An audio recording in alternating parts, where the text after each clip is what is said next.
PM Modi ने बीती रात की हाई लेवल मीटिंग और पीएम मोदी ने आगे की रणनीति पर मंथन किया। रक्षा मंत्री राजनाथ सिंह, एनएसए अजीत डोभाल मौजूद रहे। सीडीएस और तीनों सेनाओं के प्रमुख भी बैठक में मौजूद रहे। तो प्रधानमंत्री मोदी जिन्होंने रात में हाई लेवल मीटिंग की है, मीटिंग में उनके साथ में रणनीति पर मंथन किया है। रक्षा मंत्री राजनाथ सिंह, एनएसए अजीत डोभाल और सीडीएस और तीनों सेनाओं के प्रमुख जिन्होंने मंथन किया प्रधानमंत्री मोदी के साथ में रात में हाई लेवल मीटिंग में।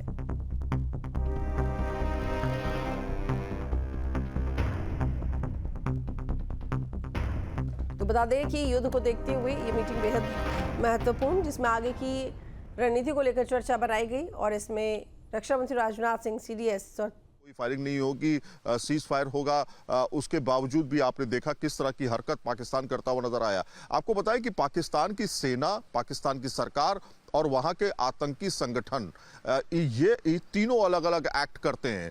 यहाँ पर सीज फायर की बात हो रही है, सरकार के बीच में सेना जो है उसके जवान या सेना के अधिकारी ये बात मानते नहीं हैं, वो सीज फायर का उल्लंघन करने पर आतुर है। आतंकियों को एंट्री कराने की कोशिश की जाती है सेना की तरफ से। तो ये तीनों जो हैं अलग अलग एक्ट करते हैं। इसको समझने के लिए समीक्षा बैठक बहुत जरूरी है, क्योंकि हम जानते हैं कि हमारा दुश्मन किस तरह का है, धोखेबाज है, और उस धोखेबाजी के चलते समीक्षा बैठक जो है वो उसकी की जानी चाहिए और भारत सरकार वही करते हुए दिखाई दे रही है। बाकायदा रिव्यू होते हैं कि आखिर आगे का प्लान ऑफ एक्शन क्या होना चाहिए, किस तरह से रिएक्ट करना चाहिए। और अगर आपने देखा, ये साफ तौर पे कहा गया है कि अगर कोई भी आतंकी हमला होता है तो उसको एक्ट ऑफ वॉर समझा जाएगा।